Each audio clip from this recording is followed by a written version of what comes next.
anyone big came to town, like Dr. King or anyone else that was going to have a speech, it would be at 16th Street Baptist Church. Do you remember hearing Dr. King or seeing him or meeting Yes, him? I saw Dr. King, Reverend Abernathy, and several other big speakers that I can't remember their name, but I remember seeing them and hearing them speak.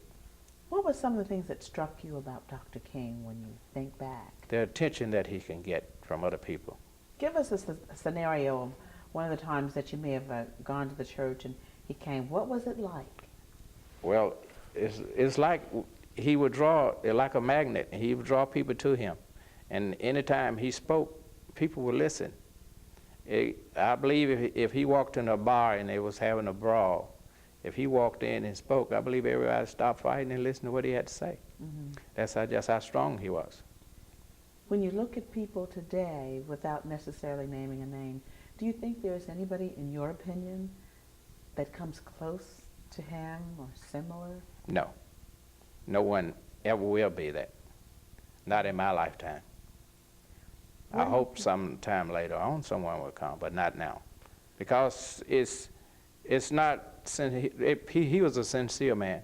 And the people now that gets up and tells you about these different things, don't seem like to me they're sincere. It seems like they're just going through the practice of saying what they got to say. Mm-hmm. So the sincerity, you think, generally speaking, is missing from organizations today? It is. Going to the meetings and being a part of it, what do you think that you learned, or how did the movement help you? It taught me to give myself self-respect. It taught me that I'm a man just like anyone else, and I have the capabilities to do anything anyone else do. But I had to go out there and seek it. I just can't stay in the house and say, well, I'm a man and I need to do this and do that. You had to go and do it and try it. Because if Dr. King could get up and speak, he could change the laws of the United States, then you don't have to change all the laws. You don't have to speak in front of everybody, because me, I'm a terrible speaker. I can't. So, but it gave me courage to know that I could do certain things, and I try to teach my kids that. When you talk about kids, and you have some children, and you look at the children today, you look at your kids, you look at when you were in scuba and helping your parents and enjoying it because it wasn't really like work. Yeah. What do you think of kids today? Oh, we have terrible kids now. Kids don't have respect for anything, not even themselves. Some kids. Yeah, I say majority now is really on bad terms, as far as their parents or elder people, and they just don't seem like they care. They don't seem like the movement that Dr. King brought mean anything. It's just something they heard about, and they're not exercising the rights that he gave, that he made possible for us, not gave, made possible. What are some of the kinds of things that you think they need to learn, or how would you fix it, or can it be fixed?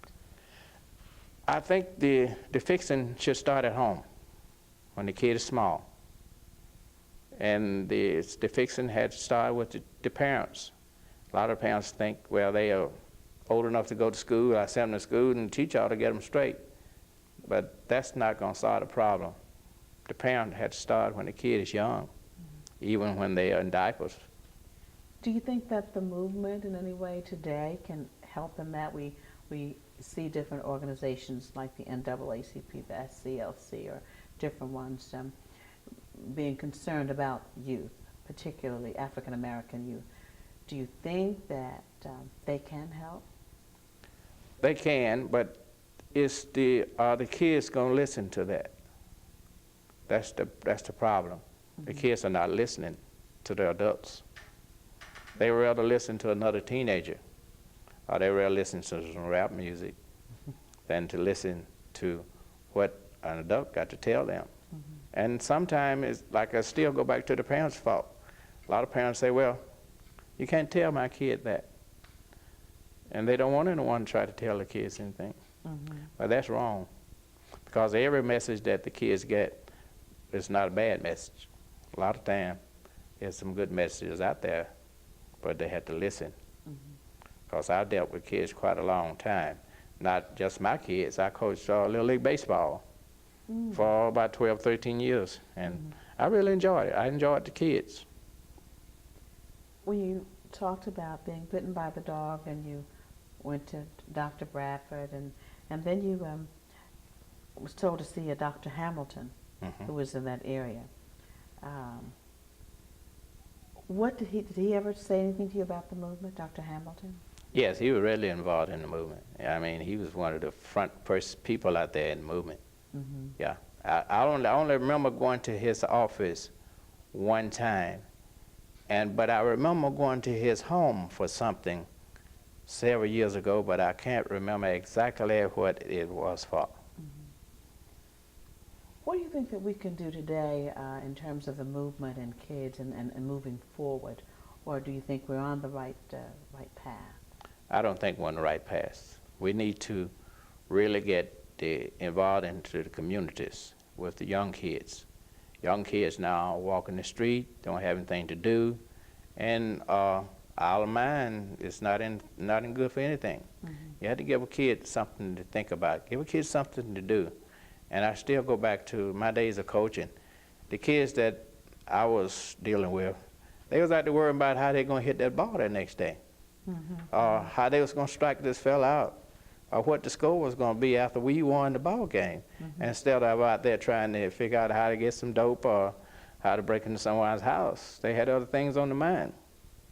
And we as a race don't have enough activity for our kids, because most of the Little League Baseball parks are closed now. You don't have too much involvement in the communities anymore. And I'm not just saying baseball, it's football, basketball. There's different types of different types of activities, even a lot of church activities. You don't have enough participation. You don't have enough young kids in church. Why do you Because Yeah. no one makes them go to church.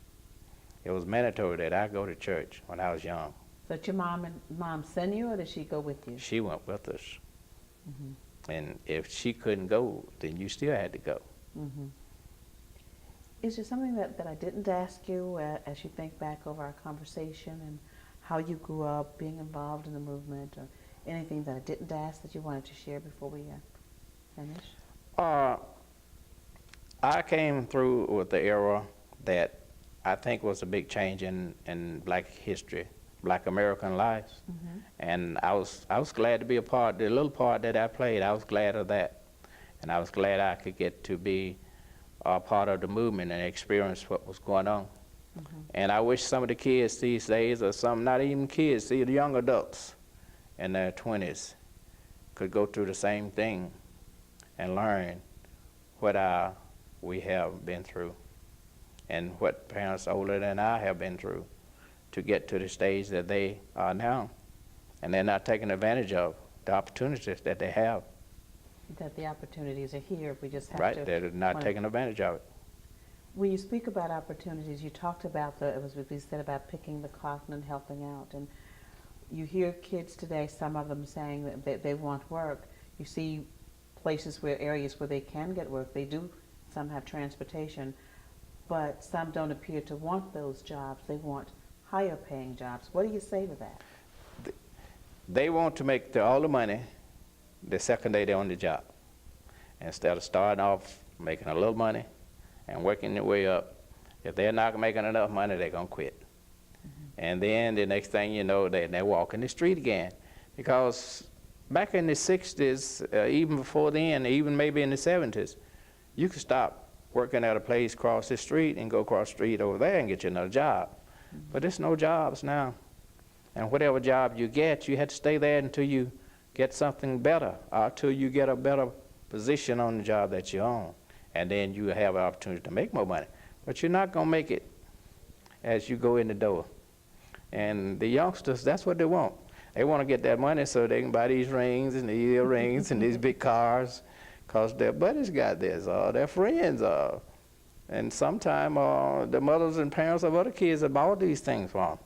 One final note, as we talked about the kids, what would you say to parents about being involved with their youngsters more and in the movement? What would you say? Okay, first of all, we had to raise our kids to be honest and truthful and to have respect for the others. And after we get to be respectful, then we had to teach our kids to be proud of being a black American. And I think after you get all those things into you, you're never going to be as good as a white man in the white man's eye. But in your eyes and in your feelings, you're better than anyone. We certainly thank you for this interview. Very interesting. I enjoyed it, and I hope that I didn't stammer through it too much. I didn't. Okay.